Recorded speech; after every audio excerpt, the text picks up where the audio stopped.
بسم الله الرحمن الرحيم.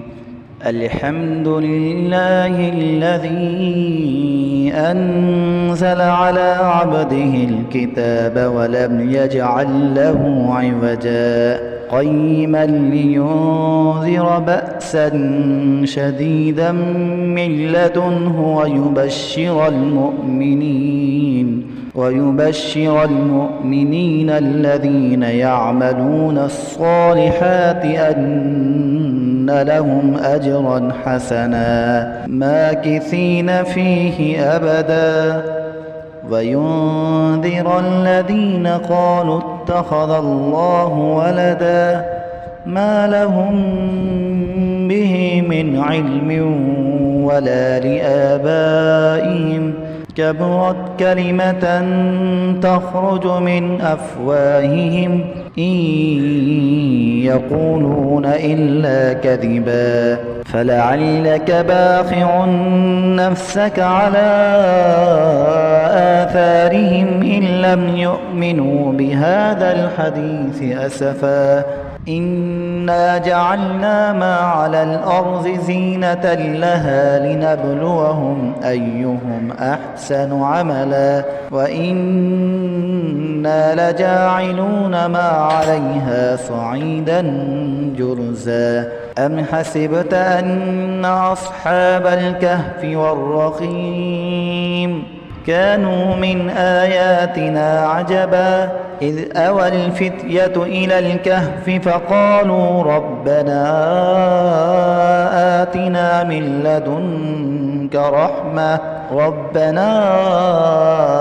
آتنا من لدنك رحمة وهيئ لنا من أمرنا رشدا فضربنا على آذانهم في الكهف سنين عددا ثم بعثناهم لنعلم أي الحزبين أحصى لما لبثوا أمدا نحن نقص عليك نبأهم بالحق إنهم فتية آمنوا بربهم وزدناهم هدى وربطنا على قلوبهم إذ قاموا فقالوا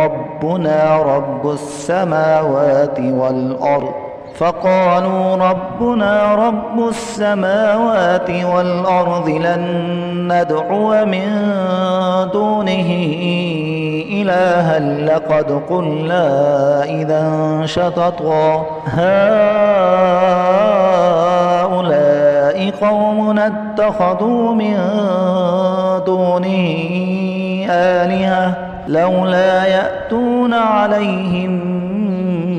بسلطان بين فمن أظلم ممن افترى على الله كذبا وإذ اعتزلتموهم وما يعبدون إلا الله فأووا إلى الكهف ينشر لكم ربكم من رحمته ويهيئ لكم من أمركم مرفقا وترى الشمس إذا طلعت تزاور عن كهفهم ذات اليمين وإذا غربت تقرضهم ذات الشمال وهم في فجوة منه ذلك من آيات الله من يهد الله فهو المهتد ومن يضلل فلن تجد له وليا مرشدا وتحسبهم أيقاظا وهم رقود ونقلبهم ذات اليمين وذات الشمال وكلبهم باسط ذراعيه بالوصيد لو اطلعت عليهم لوليت منهم فرارا ولملئت منهم رعبا وكذلك بعثناهم ليتساءلوا بينهم قال قائل منهم كم لبثتم قالوا لبثنا يوما أو بعض يوم قالوا ربكم أعلم بما لبثتم فابعثوا أحدكم بورقكم هذه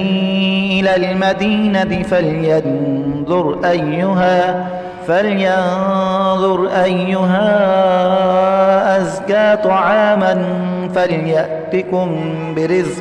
فلينظر أيها أزكى طعاما فليأتكم برزق منه وليتلطف ولا يشعرن بكم أحدا إنهم إن يظهروا عليكم يرجموكم أو يعيدوكم في ملتهم ولن تفلحوا إذا أبدا وكذلك أعثرنا عليهم ليعلموا أن وعد الله حق وأن الساعة لا ريب فيها إذ يتنازعون بينهم أمرهم فقالوا ابنوا عليهم بنيانا ربهم أعلم بهم قال الذين غلبوا على أمرهم لنتخذن عليهم مسجدا سيقولون ثلاثة رابعهم كلبهم ويقولون خمسة سادسهم كلبهم رجما بالغيب ويقولون سبعة وثامنهم كلبهم قل ربي أعلم بعدتهم ما يعلمهم إلا قليل فلا تمار فيهم إلا مراء ظاهرا ولا تستفت فيهم منهم أحدا ولا تقولن لشيء إني فاعل ذلك غدا إلا أن يشاء الله واذكر ربك إذا نسيت وقل عسى أن يهديني ربي لأقرب من هذا رشدا ولبثوا في كهفهم 300 سنين وازدادوا 9 قل الله أعلم بما لبثوا له غيب السماوات والأرض أبصر به وأسمع ما لهم من دونه من ولي ولا يشرك في حكمه أحدا واتل ما أوحي إليك من كتاب ربك لا مبدل لكلماته ولن تجد من دونه ملتحدا واصبر نفسك مع الذين يدعون ربهم بالغداة والعشي يريدون وجهه ولا تعد عيناك عنهم تريد زينة الحياة الدنيا ولا تطع من أغفلنا قلبه عن ذكرنا واتبع هواه وكان أمره فرطا وقل الحق من ربكم فمن شاء فليؤمن ومن شاء فليكفر إنا أعتدنا للظالمين نارا أحاط بهم سرادقها وإن يستغيثوا يغاثوا بماء كالمهل يشوي الوجوه بئس الشراب وساءت مرتفقا إن الذين آمنوا وعملوا الصالحات إنا لا نضيع أجر من أحسن عملا أولئك لهم جنات عدن تجري من تحتهم الأنهار يحلون فيها من أساور من ذهب ويلبسون ثيابا خضرا من سندس واستبرق متكئين فيها على الأرائك نعم الثواب وحسنت مرتفقا واضرب لهم مثل الرجلين جعلنا لأحدهما جنتين من أعناب وحففناهما بنخل وجعلنا بينهما زرعا كلتا الجنتين آتت أكلها ولم تظلم منه شيئا وفجرنا خلالهما نهرا وكان له ثمر فقال لصاحبه وهو يحاوره أنا أكثر منك مالا وأعز نفرا ودخل جنته وهو ظالم لنفسه قال ما أظن أن تبيد هذه أبدا وما أظن الساعة قائمة ولئن رددت إلى ربي لأجدن خيرا منها منقلبا قال له صاحبه وهو يحاوره أكفرت بالذي خلقك من تراب ثم من نطفة ثم سواك رجلا لكن هو الله ربي ولا أشرك بربي أحدا ولولا إذ دخلت جنتك قلت ما شاء الله لا قوة إلا بالله إن ترني أنا أقل منك مالا وولدا فعسى ربي أن يؤتيني خيرا من جنتك ويرسل عليها حسبانا من السماء فتصبح صعيدا زلقا أو يصبح ماؤها غورا فلن تستطيع له طلبا وأحيط بثمره فأصبح يقلب كفيه على ما أنفق فيها وهي خاوية على عروشها ويقول يا ليتني لم أشرك بربي أحدا ولم تكن له فئة ينصرونه من دون الله وما كان منتصرا هنالك الولاية لله الحق هو خير ثوابا وخير عقبا واضرب لهم مثل الحياة الدنيا كماء إن أنزلناه من السماء فاختلط به نبات الأرض فأصبح هشيما تذروه الرياح وكان الله على كل شيء مقتدرا المال والبنون زينة الحياة الدنيا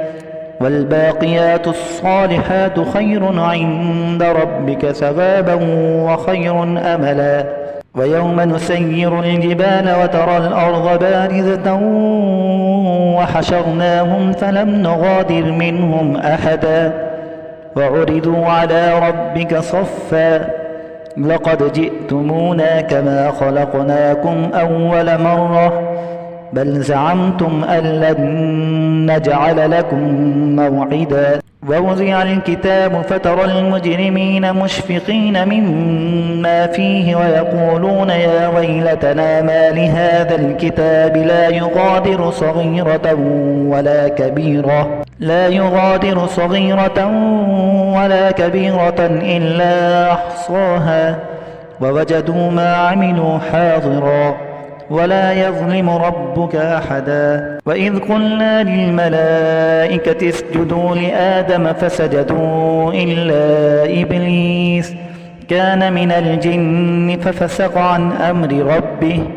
أفتتخذونه وذريته أولياء من دوني وهم لكم عدو بئس للظالمين بدلا ما أشهدتهم خلق السماوات والأرض ولا خلق أنفسهم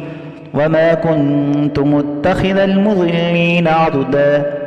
ويوم يقول نادوا شركائي الذين زعمتم فدعوهم فلم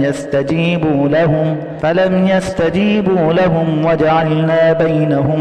موبقا ورأى المجرمون النار فظنوا أنهم مواقعوها ولم يجدوا عنها مصرفا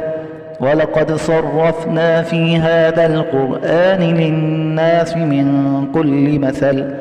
وكان الإنسان أكثر شيء جدلا وما منع الناس أن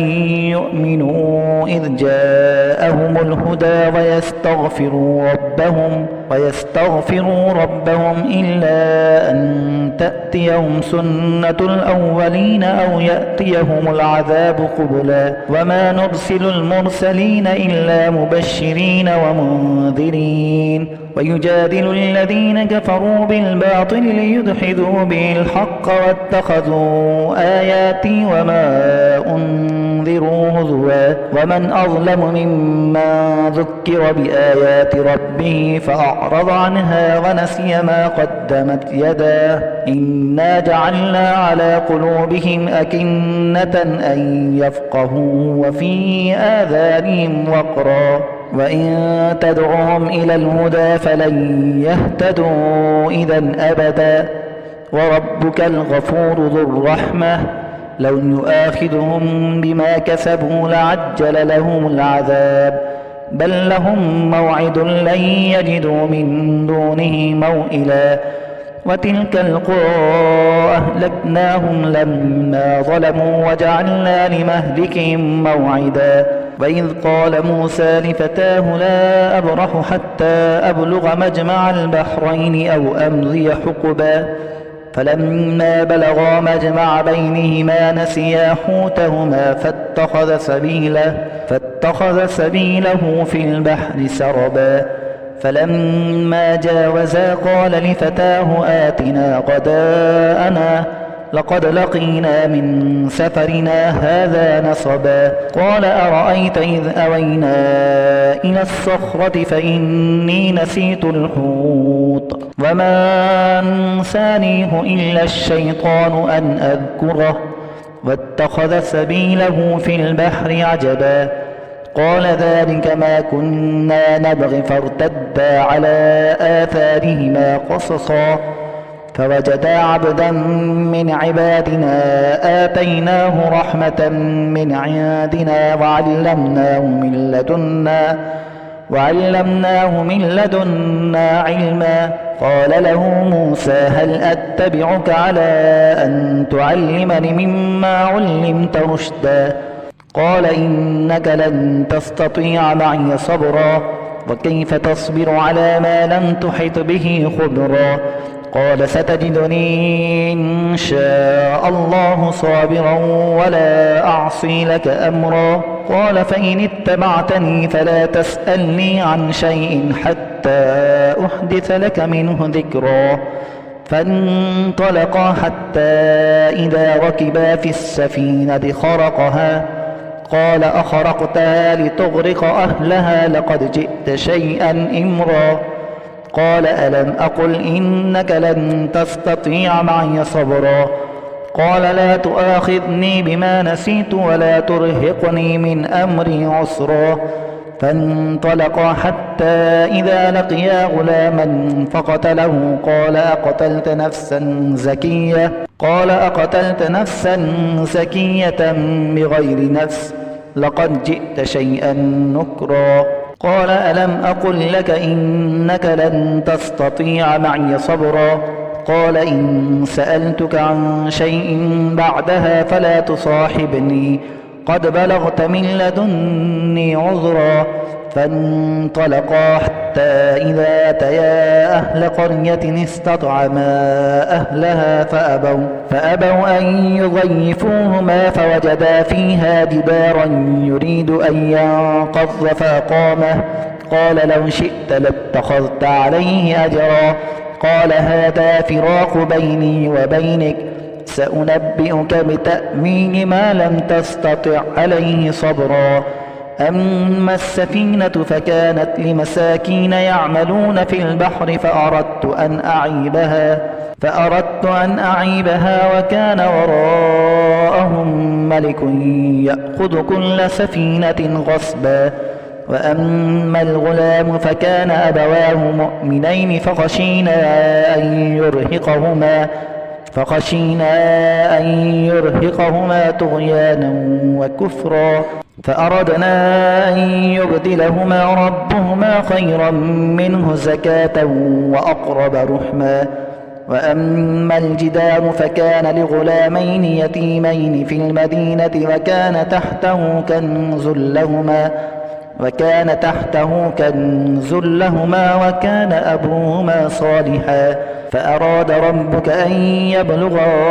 أشدهما ويستخرجا كنزهما رحمة من ربك وما فعلته عن أمري ذلك تأويل ما لم تسطع عليه صبرا ويسألونك عن ذي القرنين قل سأتلو عليكم منه ذكرا إنا مكنا له في الأرض وآتيناه من كل شيء سببا فأتبع سببا حتى إذا بلغ مغرب الشمس وجدها تغرب في عين حمئة ووجد عندها قوما قلنا يا ذا القرنين إما أن تعذب وإما أن تتخذ فيهم حسنا قال أما من ظلم فسوف نعذبه ثم يرد إلى ربه فيعذبه عذابا نكرا وأما من آمن وعمل صالحا فله جزاء الحسنى وسنقول له من أمرنا يسرا ثم أتبع سببا حتى إذا بلغ مطلع الشمس وجدها تطلع على قوم لم نجعل لهم من دونها سترا كذلك وقد أحطنا بما لديه خبرا ثم أتبع سببا حتى إذا بلغ بين السدين وجد من دونهما قوما لا يكادون يفقهون قولا قالوا يا ذا القرنين إن يأجوج ومأجوج مفسدون في الأرض فهل نجعل لك خرجا على أن تجعل بيننا وبينهم سدا قال ما مكني فيه ربي خير فأعينوني بقوة أجعل بينكم وبينهم ردما آتوني زبر الحديد حتى إذا ساوى بين الصدفين قال انفخوا حتى إذا جعله نارا قال آتوني أفرغ عليه قطرا فما استطاعوا أن يظهروه وما استطاعوا له نقبا قال هذا رحمة من ربي فإذا جاء وعد ربي جعله دكا وكان وعد ربي حقا وتركنا بعضهم يومئذ يموج في بعض ونفخ في الصور فجمعناهم جمعا وعرضنا جهنم يومئذ للكافرين عرضا الذين كانت أعينهم في غطاء عن ذكري وكانوا لا يستطيعون سمعا أفحسب الذين كفروا أن يتخذوا عبادي من